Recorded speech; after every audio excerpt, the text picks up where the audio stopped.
Salut bande de motards. Aujourd'hui on se retrouve dans une nouvelle vidéo où je vais te parler du Faucon Pèlerin. Et non, pas celui-ci. Celui-ci.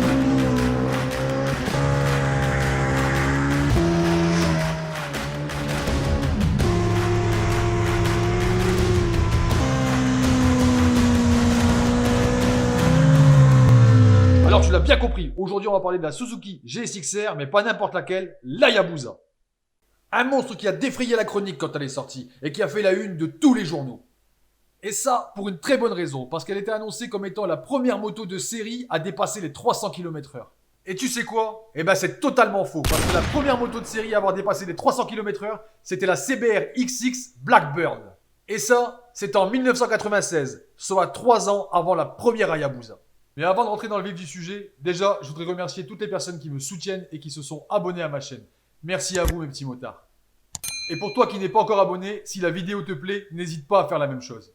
Alors déjà, pour mieux comprendre le sujet du jour, on va faire un bond dans le passé. On va repartir en 1999, où une moto sportive à cette époque-là, c'est ça. La Yamaha R1, la Honda CBR, la Suzuki GSX-R, la Kawasaki ZX-9R, et encore plein d'autres, mais je vais tâcher d'être un petit peu plus précis que ça.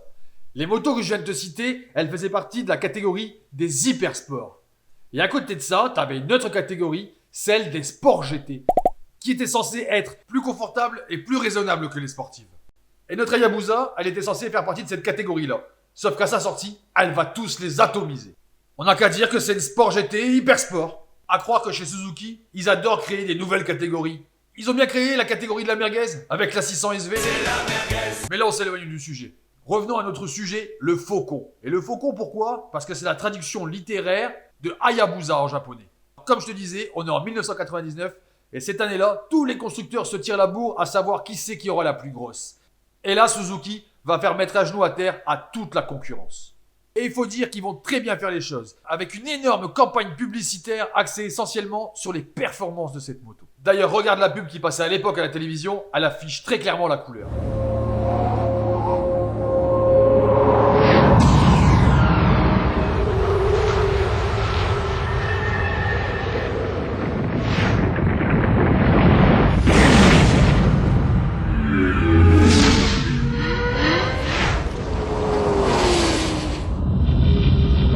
Suddenly, everything else looks like prey. Hayabusa. From Suzuki. Ah, les effets spéciaux de l'époque, ça brûle les yeux. Mais les promesses, elles sont tenues par Suzuki. Parce que cette moto, elle développe la puissance hallucinante de 175 chevaux pour un poids de 250 kg tout plein fait. Et écoute bien, elle a un couple de camions avec 14,1 mètres kg de couple à 7000 tours. C'est tout simplement délirant. Le moteur, c'est un 1300 cm3, 4 cylindres en ligne, équipé d'une injection et d'une boîte de vitesse 6 rapports. Mais c'est pas fini, parce que n'oublie pas qu'ils ont quand même annoncé que cette moto dépasserait les 300 km/h de série. Et si t'es encore sceptique, je vais te donner des chiffres concrets. Elle a battu le 0 à 100 en 3 secondes 1, le 0 à 200 en 7 secondes 7. Et elle faisait le 400 mètres départ arrêté en 10,3 secondes pour atteindre la ligne d'arrivée à 232 km/h. T'imagines un peu? C'était tout simplement la moto la plus performante de l'époque. À tel point qu'un responsable technique de chez Suzuki avait annoncé qu'ils avaient atteint la limite possible de puissance et de vitesse sur une moto. Alors la Hayabusa, tu l'aimes ou tu l'aimes pas, mais elle laisse personne indifférent. Parce que esthétiquement, on va dire qu'elle est spéciale. D'ailleurs, tu sais quoi? Moi, elle me fait penser à ça. Une espèce d'animal bestial sous stéroïdes. Et d'ailleurs, dis-moi en commentaire si t'es d'accord avec moi ou si je dois aller consulter un psychologue au plus vite. Donc, ok, on a affaire à une fusée disgracieuse, mais à côté de ça, on a une moto qui se conduit très bien, qui est très souple, qui est très agréable. La position de conduite, elle est pile poil à mi-chemin entre la GT et la sportive. Juste que t'as le buste qui est vers l'avant, un peu comme une sportive, mais t'es assis comme une GT.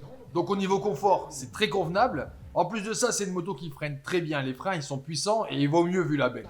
Le seul point négatif que j'ai trouvé sur la conduite, c'est que ça reste une sport GT. L'empattement est grand, la garde au sol est basse et du coup, elle a tendance à frotter dans les virages. Et là, tu te dis que tout ça, c'est incroyable? Eh ben, c'est pas fini. Parce qu'en 2008, Suzuki vont nous sortir une nouvelle Hayabusa qui sera encore plus puissante que l'ancienne. Des fois que t'avais l'impression de te traîner le cul pour aller chercher ton pain. L'esthétique générale de la moto, il va très peu évoluer. Là où par contre il va y avoir une grosse évolution, c'est au niveau du moteur. Parce qu'il va passer de 1300 cm3 à 1340 cm3. Mais surtout, il va passer à 198 chevaux pour un couple de 15,5 mètres-kg. Alors maintenant, t'es tranquille. Cette moto, elle a tellement de couple que tu peux lui accrocher une caravane à l'arrière pour partir en vacances. Et comme je te disais, l'esthétique générale de la moto aura très peu évolué. On va toujours lui retrouver ses formes très arrondies, très aérodynamiques. Les deux gros changements esthétiques, ça va être dans un premier temps l'arrière de la moto, que je trouve beaucoup plus joli comme ça, et dans un deuxième temps, au niveau des compteurs, qui vont être modernisés. Et au niveau de la conduite, toujours pareil, on ne change pas une recette qui gagne. C'est une moto qui est ultra efficace, qui est toujours aussi confortable. Et là où Suzuki vont nous faire une très belle évolution de cette moto, c'est que maintenant il va exister plusieurs modes de conduite, gérés électroniquement, tout simplement parce que quand tu as 200 chevaux dans une moto et qu'il pleut, bah je peux te dire que tu dois te méfier. Et eux, ils ont prévu ça, ils ont mis une espèce de bridage électronique à la moto qui te permet de rouler par tout temps. Bref, une vraie belle évolution de cette moto. Et pour la petite anecdote, en faisant des recherches sur cette moto, je me suis rendu compte qu'en fait elle était très prisée par les conducteurs de sidecar. De par son long empattement et son couple démentiel, elle s'adapte parfaitement à ce type d'attelage. Et maintenant que Suzuki ont démontré à tout le monde qu'ils étaient capables de faire quelque chose d'incroyable, ils vont nous sortir un troisième modèle en 2021 totalement restylé. Et tu sais quoi? Elle va être moins puissante, elle va être plus lourde et elle aura moins de couple que l'ancienne. Mais on s'en fout. La vraie raison de tout ça, ça va être son passage aux normes Euro 5. Mais au final, est-ce que c'est pas un mal pour un bien? Et je vais m'expliquer sur tout ça. Parce qu'à l'époque de la phase 1 et de la phase 2, en France, si tu veux respecter les règles, t'es bridé à 106 chevaux. Tu n'as pas le droit de rouler avec cette moto en full. Donc dans tous les cas, tu peux pas profiter de la puissance. Aujourd'hui, on nous permet de rouler avec des motos qui sont totalement débridées, à condition que tu as l'ABS dessus. Donc là maintenant, tu peux en profiter en toute légalité. Et en plus de ça, c'est écologique. Dans le sens où elle pollue moins que les anciennes. Et très franchement, est-ce que ça te change quelque chose de savoir que ta moto va faire le 0 à 100 en 3 secondes 2 à la place de 3 secondes 1?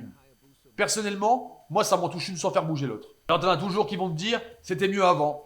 Ouais, mais des fois il faut se montrer raisonnable. Et puis ça n'enlève rien, cette moto c'est toujours un missile.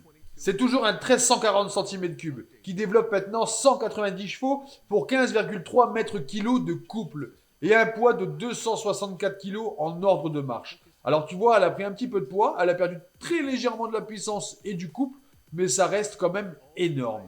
Et en termes de performance, elle est toujours aussi incroyable, parce qu'elle fait le 0 à 100 en 3 secondes 2, et elle prend quand même 299 km/h. Alors en termes de conduite, elle est toujours aussi parfaite. Certains te diront qu'elle est plus sage que les anciennes, mais quand tu as une moto qui fait 190 chevaux, est-ce qu'on peut vraiment dire qu'elle est sage ? En résumé, la Hayabusa, c'est un mythe. C'est une moto qui a révolutionné le sport GT et qui a assommé la concurrence.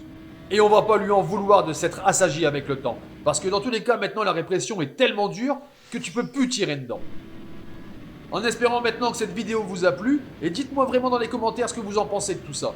Et puis éventuellement, si tu veux t'abonner à ma chaîne et partager tout ce que je fais, bah n'hésite pas. Et moi je vous dis à la prochaine.